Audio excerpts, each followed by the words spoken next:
The Bible has been translated many times over, so how can it be reliable? The Bible can now be read in nearly 700 different languages. For the New Testament, the number jumps to over 1,500 languages. It's not surprising then that the Bible is the most translated book in history. Christians see the number of translations as a good thing. More people are able to read God's Word in their own language. Others, however, see the number of translations as a bad thing. They believe that the Bible cannot be reliable since it has been translated so many times over its history. In a Newsweek cover story titled "The Bible So Misunderstood It's a Sin," journalist and author Kurt Eichenwald, he asserts this: "No television preacher has ever read the Bible. Neither has any evangelical politician. Neither has the Pope. Neither have I.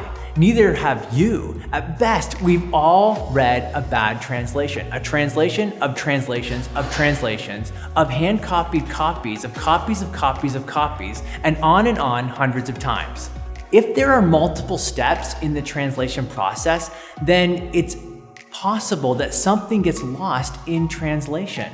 If our modern Bible translations are translation of a translation of a translation of well, you get the point, then they probably wouldn't resemble anything of what the author intended.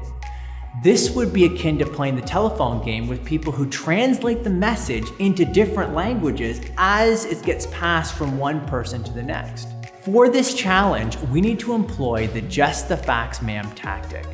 Many challenges to Christianity are based upon bad information. They don't get the facts right. We can overcome these objections by a simple appeal to the facts. So what are the facts in this instance? Eichenwald and those who continue to espouse this nonsense are wrong about modern Bible translations and how it works. In reality, the modern English translations that we have go back to the original languages.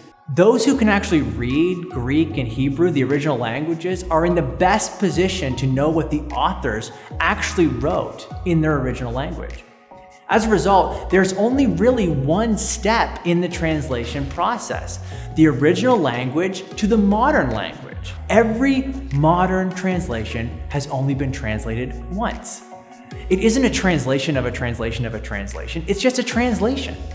Therefore, modern translators are in the best position possible to provide an accurate translation.